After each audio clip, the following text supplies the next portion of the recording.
One of my favorite things to do at home and when I'm abroad is visiting museums. It's in these spaces that important stories of people, culture, history, and our planet are preserved and shared. I love them because, of course, they are spaces where you can learn, and especially when you're traveling, they can give you really important context about where you are. But I also find that museums tell stories that make me feel things, everything from sadness to excitement. And that's the power of storytelling.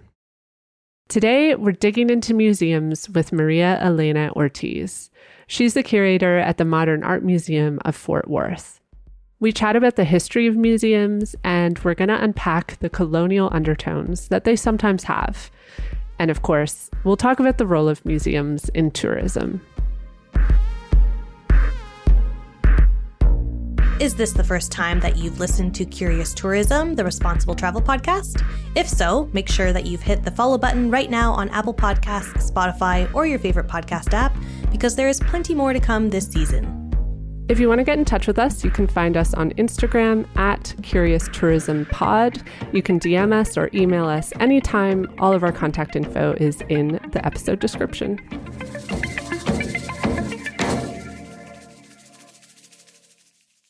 So Katie. Yes. Remember, this was like, I think when you were going to Portugal, you messaged me and you said, oh my gosh, Mark can't find his passport, or like Mark's passport is about to expire. Oh, yes. Well, this is something I think about a lot, is like taking care of your passport. It's a really important thing.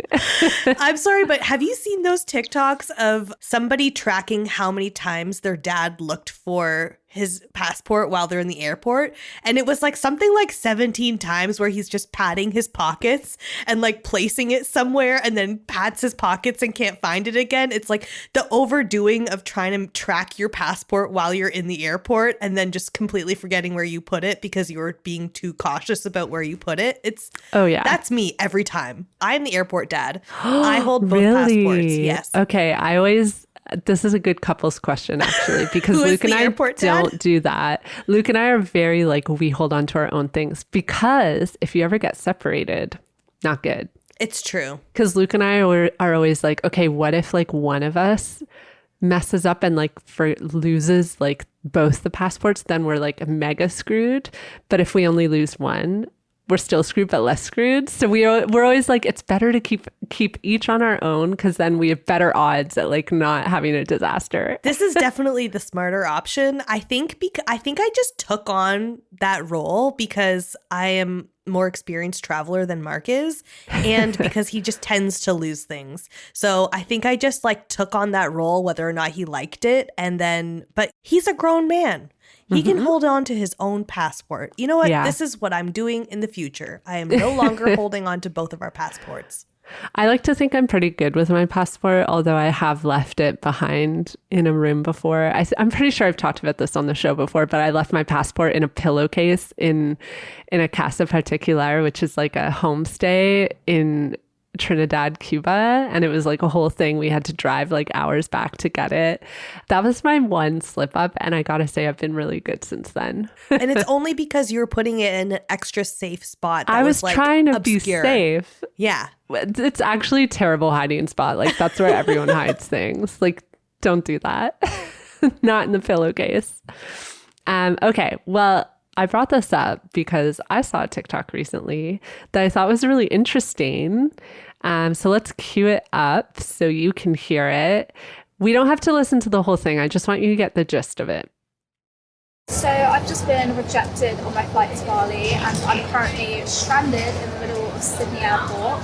No idea what to do or where to go, and I literally just got told that if they'd let me into Bali, the military and the security in the airport would have put me into a cell. Basically, there was a tiny bit of water damage at the bottom of my passport. I didn't even notice it. I travel all the time and it's never been mentioned to me before, but apparently Bali airport are really, really strict, and they are known for putting people into a cell if they don't like your passport. Obviously, I'm really upset. Yeah. So this is like something I think a lot of people don't know. Damage to your passport you can be rejected.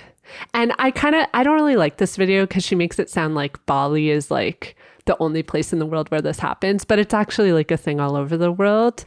It can kind of depend on like who it is that looks at your passport. Like it's luck of the draw, like how stringent they are. But yeah, for the most part, like most airports around the world will flag if your passport has any kind of damage. So I wanted to bring this up because I think it's an important PSA. Like before you're traveling anywhere, always look at your passport and make sure there's no damage on it anywhere at all. So for this person, it was water damage, which is pretty common, but it can also just be like a rip somewhere, or if you haven't signed it, that's another big problem. But like, what are you supposed to it. do though? If you notice that damage on your passport and you're like mid-country, like what are you supposed to do? That's why you gotta check before you go. But what if it is? What if you find that it is damaged? What do you do then? You gotta get a new one. What's fraudulent about a little rip or water damage? I just don't understand. I honestly don't know. I just know it's something you can't have on your passport. The other thing that people often don't know, I found, is you have to have, for some countries, up to a year left on your passport to use it. This I know because this is why Mark ended up having to get a new passport, because his passport was going to be expired in like 6 months. Yeah. And we were traveling and we were like, okay, this is apparently not okay. I would almost say, like, because I've been thinking about this, because mine will expire in 2025. I'm going to apply for my new one in 2024. Like, I'll apply for it exactly a year before it expires so that there's like 6 months buffer in case it takes time for the new one to come through.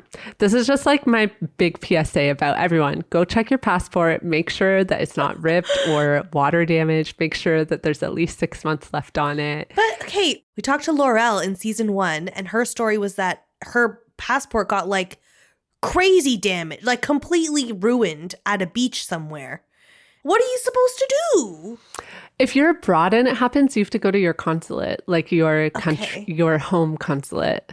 And they'll usually give you like a temporary passport. So like a temporary document that you use. Because like, here's the thing, like I was saying, it's kind of luck of the draw, because sometimes you'll just end up with like a really chill. Somebody who barely looks at your passport at all. Yeah.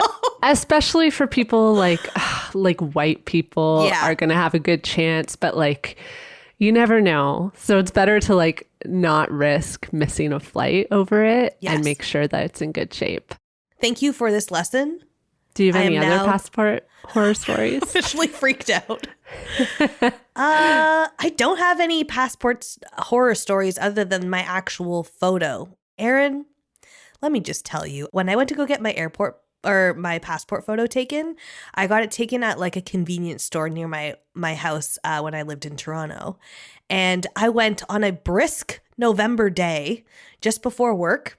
And so I walked down the street and it was freezing cold out, and got there, and my face is bright red from the windburn.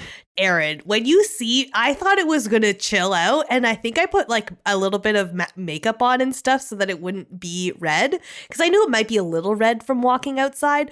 Oh no, I look like I was laying in the sun for 12 hours and just got a huge sunburn on my face. It is so embarrassing. And every time I use my passport and bring it to someone to check at the airport, they look at me like, are you okay? Like, I feel like it's like shouldn't even be legal to have the photo that I have, because it's just like a weird representation of me. I know, this is the thing with the 10-year passports. I'm just like, by the time we hit 10 years on mine, I'm not going to look like my photo anymore. No. I look like a baby in it. I think I got my last, because I know I need to get a new one soon. And I think I got my last photo taken in like 2017, and at the time I was training for a half marathon, delivering food on a Foodora bike 10 hours a week, and biking to and from work every single day in Toronto. I was 20 pounds lighter than I currently am. Like, I am a different human being. I'm like, I'm so sorry. Like, the biggest thing I hear is dyeing your hair. Like if you dye your hair different colors, sometimes like you'll look so different that they might not think you're the person in the photo. This is the funny thing, right? If you do your makeup and hair for your passport photo, just think, is that what you're going to look like when you're going through security at like 5 a.m. at Toronto Pearson? Because that's what I thought. I was like, you know what? I never look good when I'm going through the airport. I'm usually extremely tired and not put together. So I think I should look in the photo how I will look in that moment. But it served me well. They always believe it's me. So I feel like that's the smart way to go. Put no effort in. That's my strategy. I stand by it.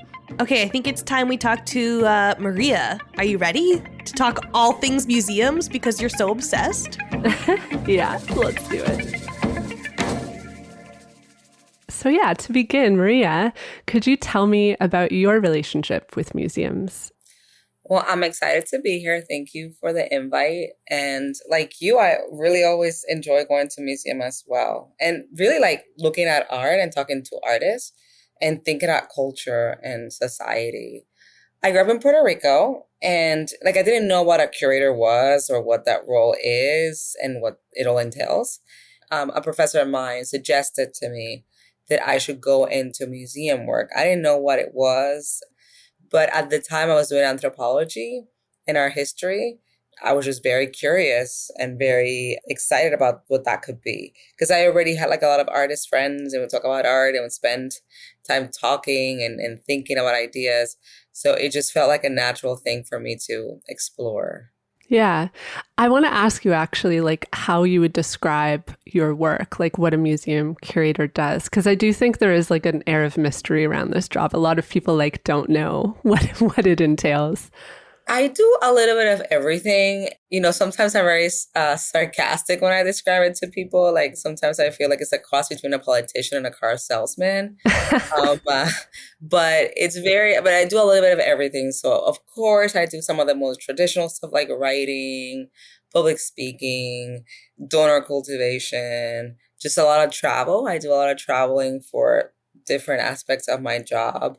A lot of thinking about like acquisition and collection building. Also within the museum, I'm part of the face of the museum, right? So I also do marketing. So there's a lot of intellectual work, but then there's also a lot of production, like what it means to put an exhibition together, from the big idea to the details. And that's where a lot of the politics come in, because the museums have different departments and there's different constituencies and different audiences. Yeah. There's so much like going on behind the scenes that I think people don't think about when they just pop into a museum to see an exhibit. I'm also hoping you could describe what in your mind a museum is. And we can get like a little philosophical about it if you want. And also if you have some historical context you can share about sort of like the history of museums and how we got to where we are today with them. So, if I remember correctly from my classes in graduate school, museums a lot of them started through private collections, people in parts of Europe that were collecting a lot of work. And probably at the time they didn't thought it was like work the way we talk about work in modern contemporary time, but paintings or objects from different places. And they would have them in their homes. And then in Paris, they were at times the public salons where people would actually open spaces to show art. And they were really like places for conversation and discussion. So that is like the most kind of like Western traditional way of talking about museums. I think right now, museums are, of course, bastions of culture and a place in which we can see art, see objects, and think about like just society and civilization and all the things that excites us as a community. Even the artists that we see right now in museums, they're speaking about today in a way that inspires us. Totally. Okay, so I think I know what your answer to this next question will be, but I'm going to ask it just in case. So Katie came up with the great idea for this episode after she listened to an episode of another podcast called Red Nation.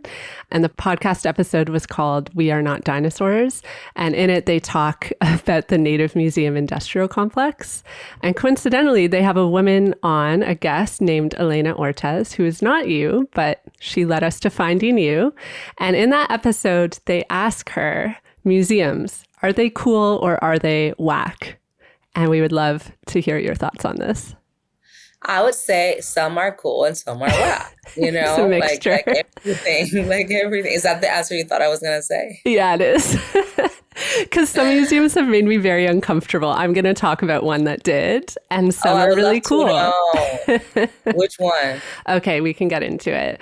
So actually, like when Katie brought up the idea for this episode, I was like perfectly primed for it because I'd been thinking a lot about this museum experience that I had on a recent trip to London, the UK, not London, Canada. I know people mix it up. So yeah, I visited the Sir John Soane Museum. Do you know it? No, but just by the title, it feels like, you know where this is around. going. Yeah. It's an obscure one, which is why I was curious to visit it. So Sir John Soane was a professor of architecture at the Royal Academy. And of course, he was a dedicated collector. He collected everything from paintings and sculptures to artifacts. And the museum itself is his home, exactly as he left it. So you can walk around the house and look at everything that he collected and how he had displayed it in his home. And the part that like really captured my attention was this whole like part of the house that's dedicated to Egyptian artifacts. And I had a guide for the visit, and I was just like noticing this lack of discussion around like how these items got to this house. Like, how did he acquire these Egyptian artifacts? And it just wasn't like part of the storytelling experience of this museum. And so I left it feeling like, okay, like this is obviously an example of colonial times and a colonial mindset in the UK, but it made me uncomfortable because I felt like the message of the museum was, look at all this cool stuff that this cool guy collected.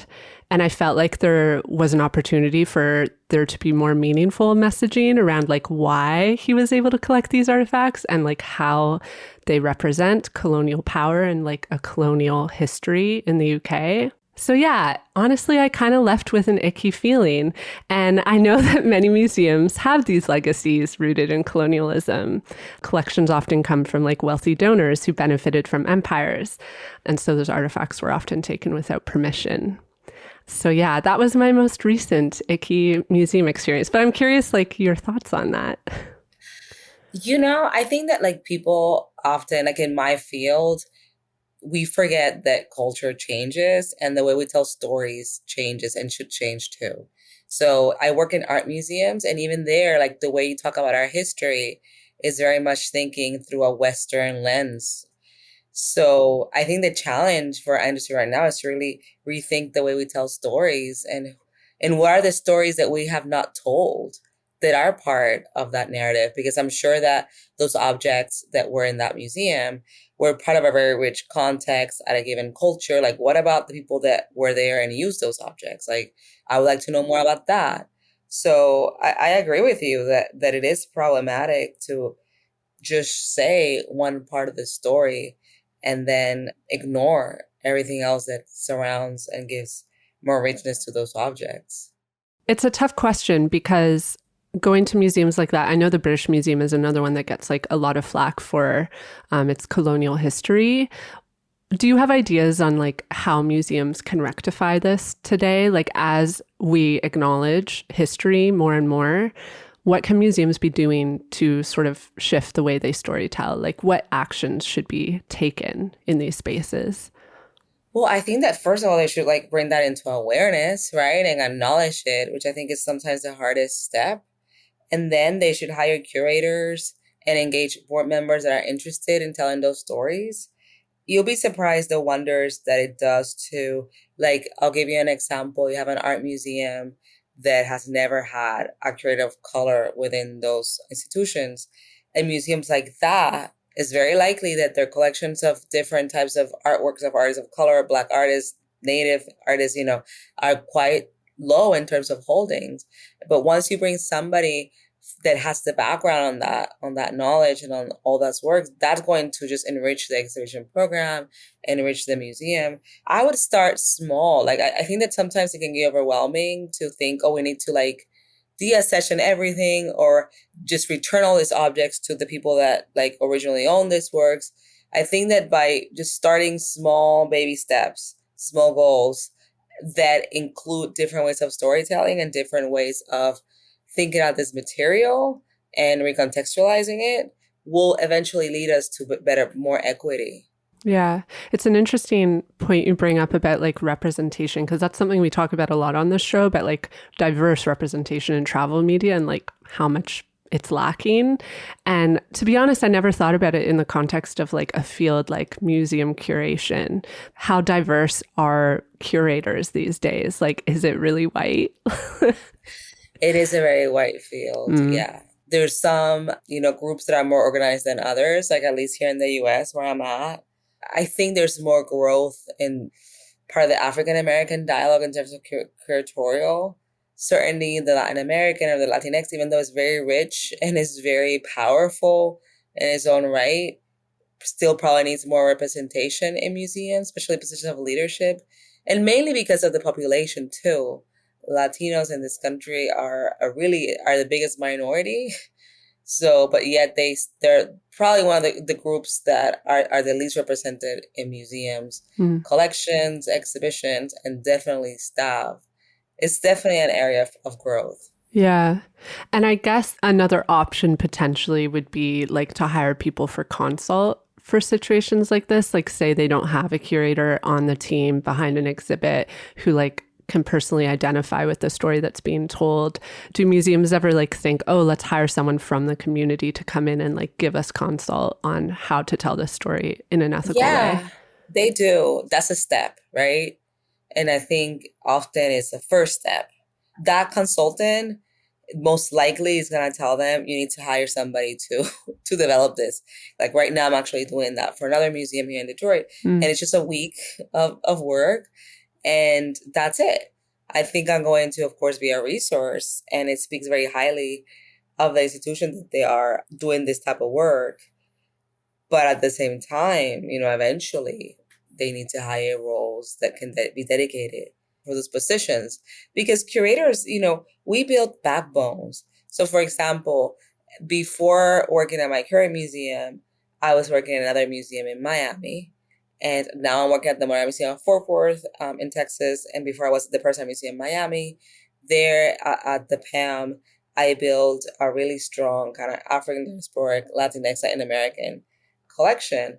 And that's going to be there forever. So then every new curator that comes to work there, they're going to have to work and build with those objects and include others into that conversation. So it's very important to hire and have leadership positions in those museums.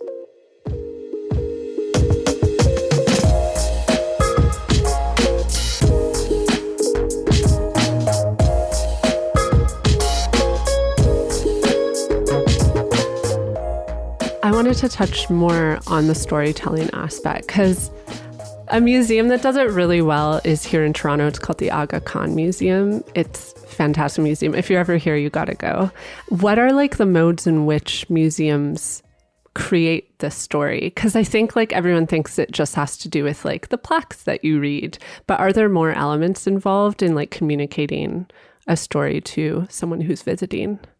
Totally. Like today, I actually went to the African American History Museum here in Detroit, which next time you're in town, I recommend you to go because they have this installation, which, I think that is quite interesting. And it basically is it's go inside different moments of time from the moment that humans are in Africa to then like the different kingdoms of Africa.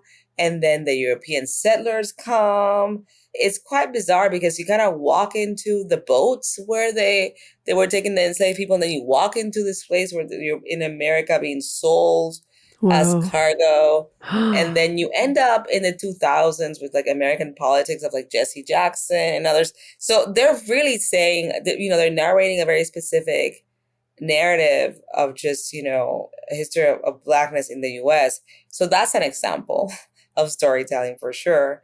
In my own work, being interested in the diaspora and so on, I am now working on a show called Surrealism and Us, which deals on the history of surrealism in the Caribbean.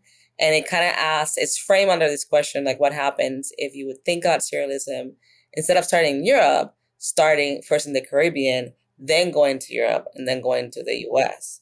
So that's, that's storytelling in a completely different way.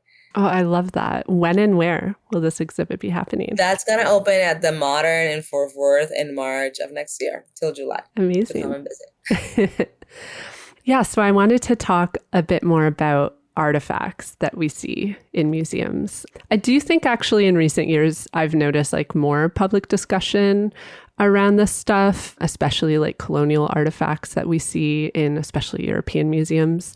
So like artifacts that have been obtained through unethical or like colonial means, I'm curious what recourse you think there is now, because this is a debate, I think, amongst people. It's like the question of should these items be returned or can they be kept in some sort of ethical way?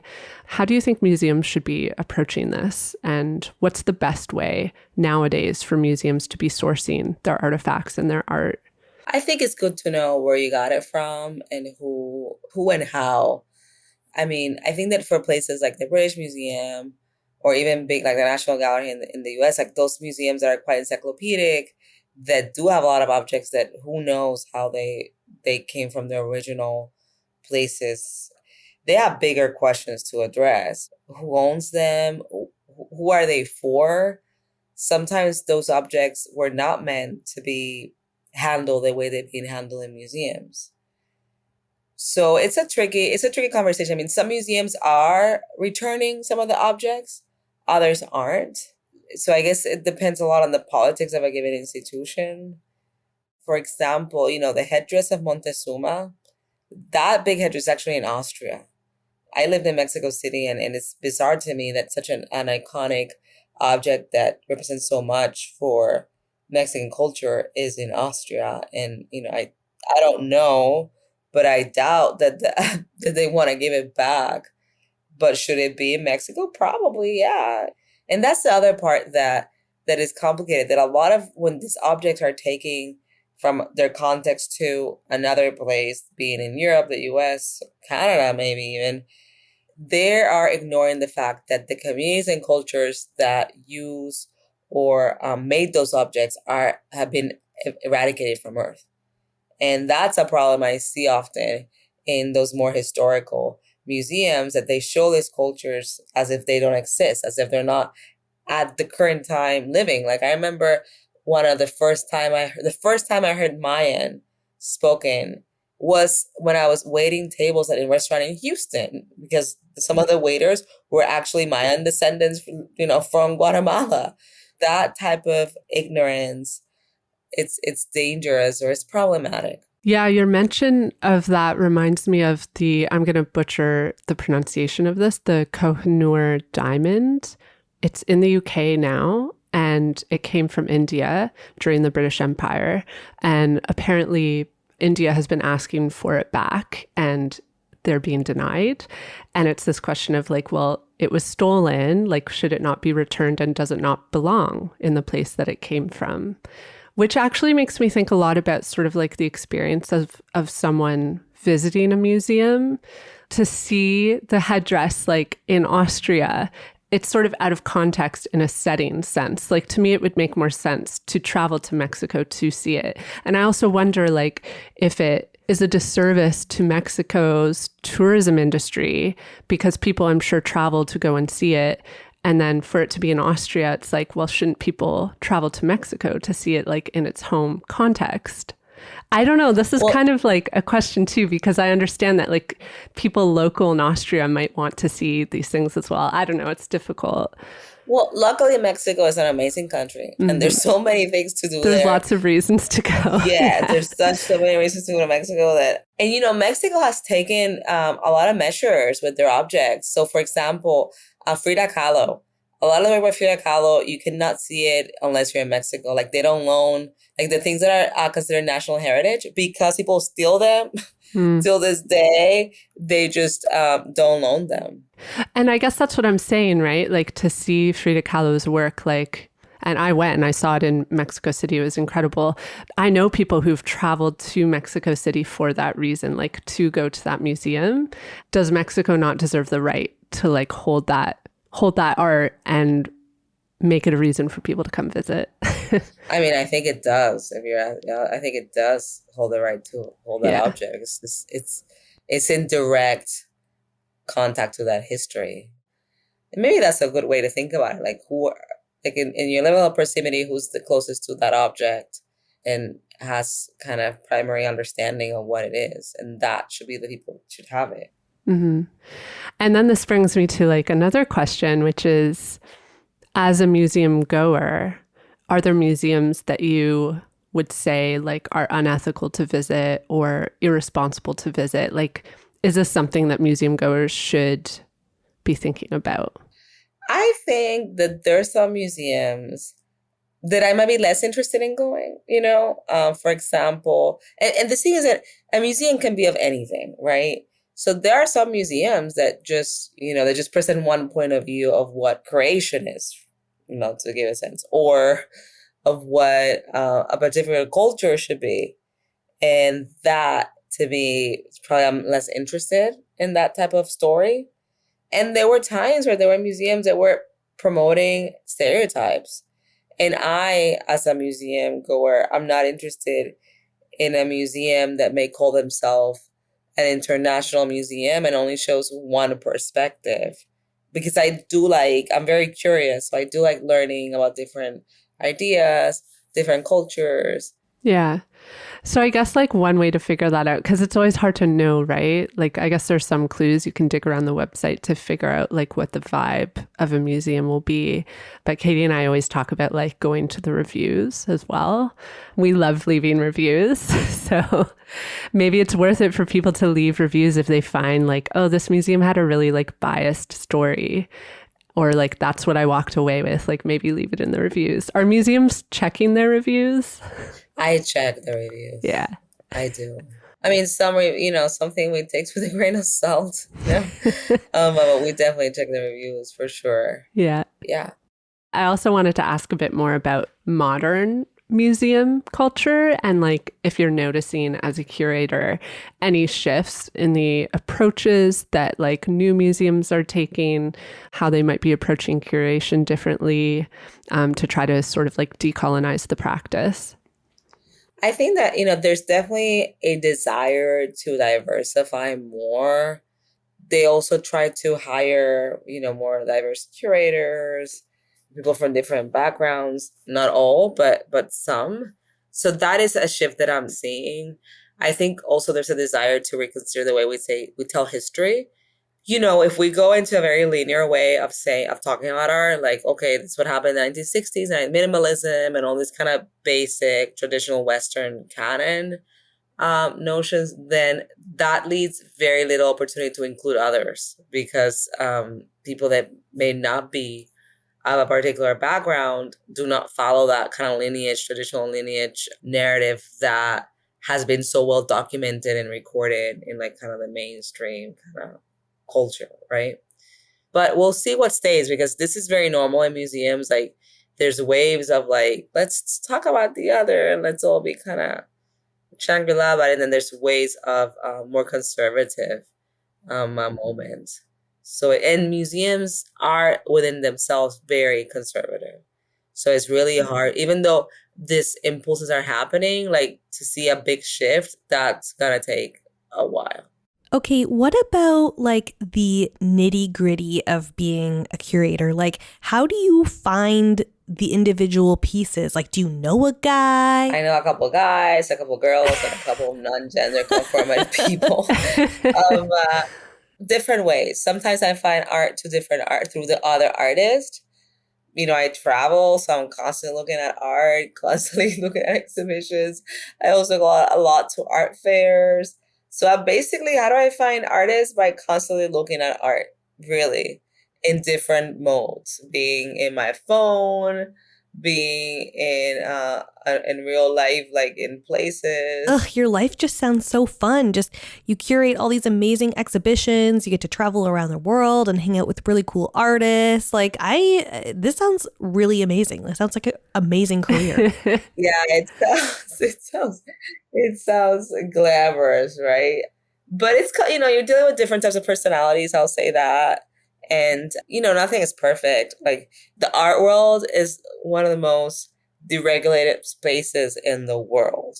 For the longest time, until today, like the whole thing about salaries and equity, like, and also when it comes to diversity, like I worked in Mexico City, then I came back to the US. And when I was working, in my current job, my last job in Miami was the first time that I was shocked by how, conservative and white museums are. So like, it's not like other industries like medicine or teaching where there's at least a different, like there's a plurality of voices that have made it more accessible. But till this day, a lot of people don't know what curators do and how to become one. So how do if it's foreign to you all, like it's foreign to people that like me, that didn't realize what it would do. So there's still more information that needs to be accessible to make it more equitable for people that work in it.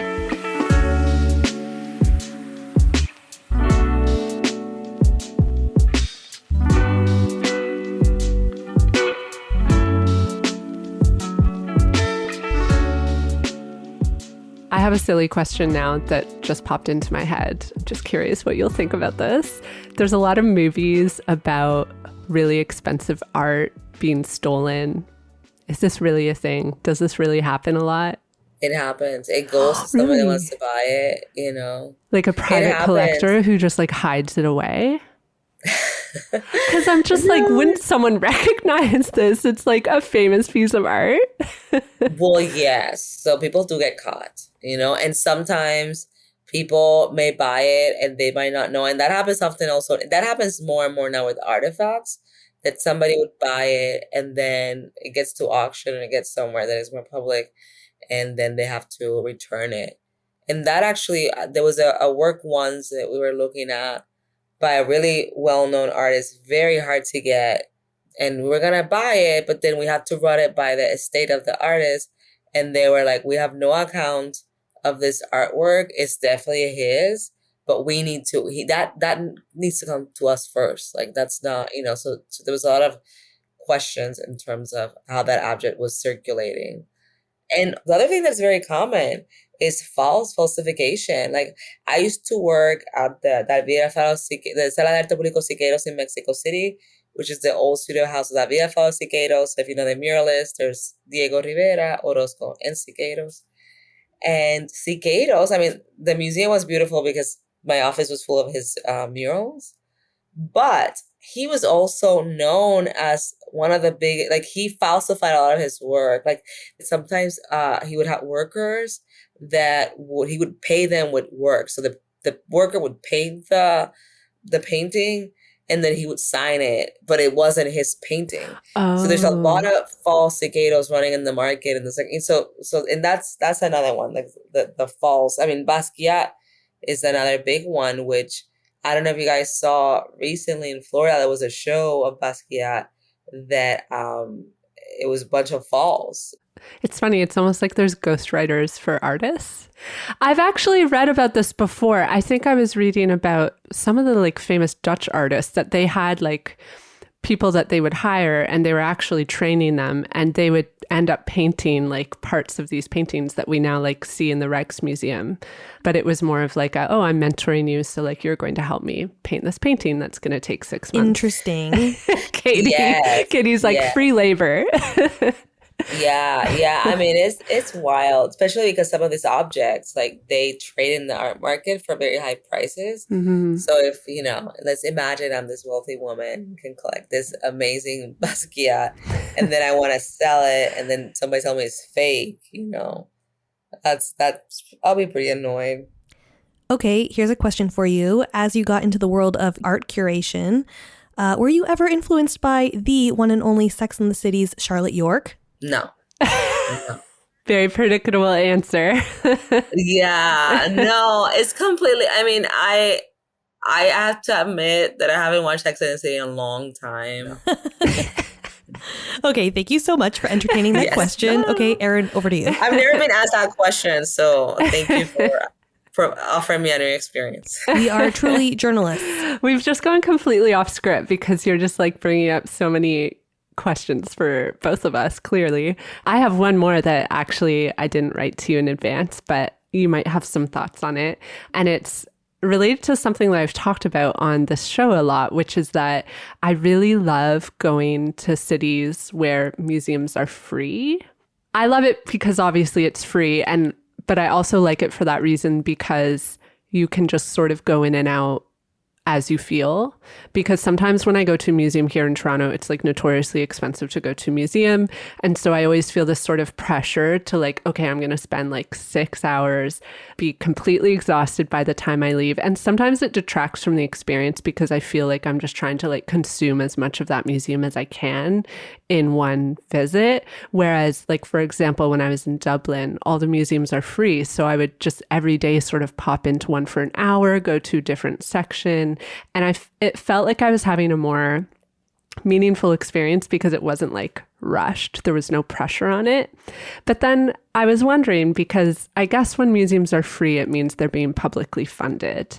And so I'm curious if you think there's any issues with that. Like, is it better for a museum to be like privately funded versus publicly funded? Do you think museums should be free? You know, I worked in both. So I worked in Mexico City, museums are publicly funded, right? And here in the States, museums are mostly private funded, right? To me, if you're asking me, I think that it's whatever works best for the museum.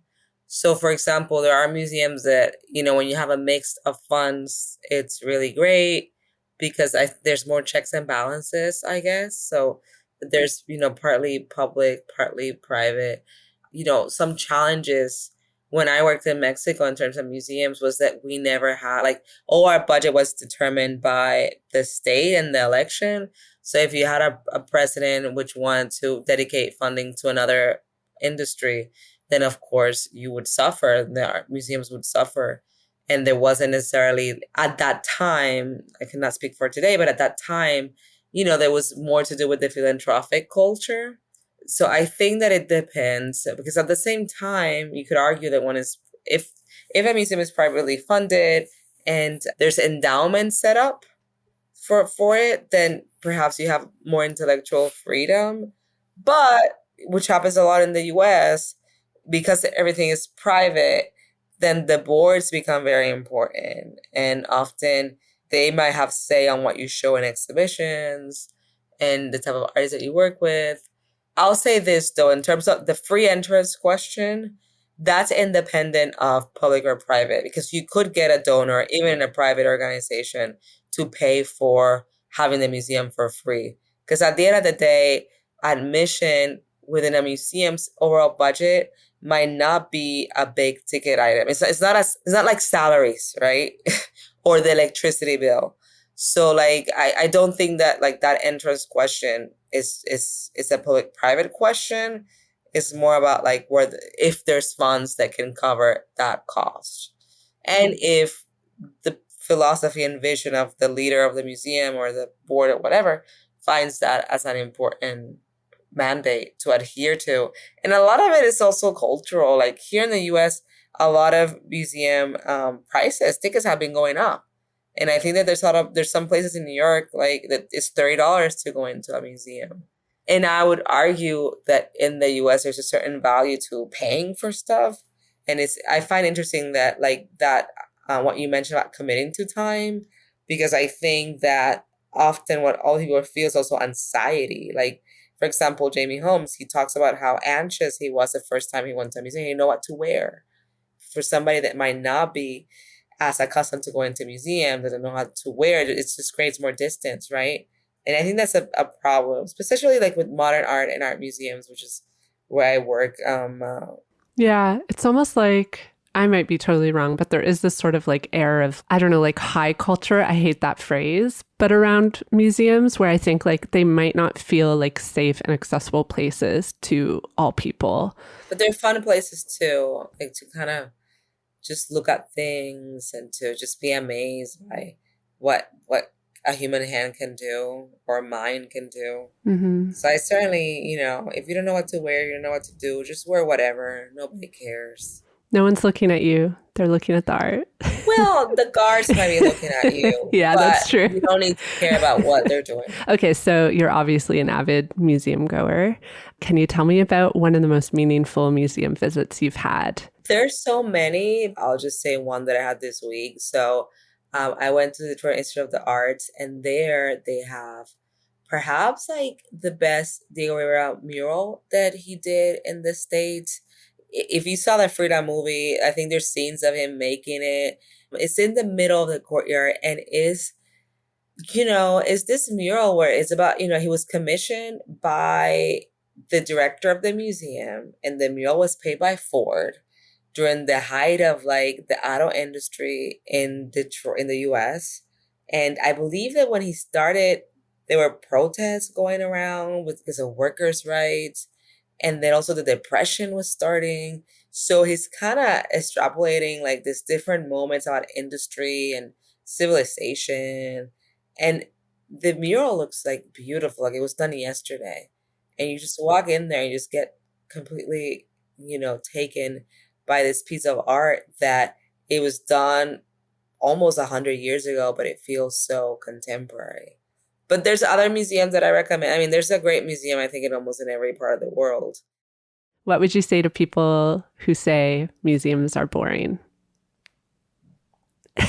That they haven't found the right museum, That's what I would say. I'm curious now, like anyone listening, if you don't like museums, DM us, tell us why. Let's get into this, because I'm curious now. I don't think I've ever actually met someone who has told me, like, in all seriousness that they don't like museums, because I will not allow it. But next time I'm gonna dig a little deeper for some answers. Maria, thank you so much for joining us. This has been really great. I've learned so much. Where can people find you if they want to follow your work? You can definitely find me on the gram. I am at Contemporary Chica. I'm there.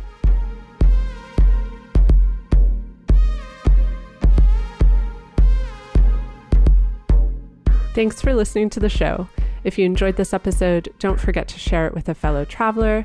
Make sure you're following us on all your favorite podcast apps. And if you're feeling extra generous, you can leave us a 5-star review or support us on Patreon. Anything you can do to support this show will help to foster meaningful change throughout the travel industry. Curious Tourism, the Responsible Travel podcast, is written and hosted by me, Erin Hines, and it's produced and edited by Katie Lohr in Canada's Toronto area. Our theme music is called Night Stars by Wolf Saga, David R. Miracle, and the Chippewa Travelers. If you want to reach out to us, check the show notes for all the info you need. I'll see you in 2 weeks, but in the meantime, stay curious.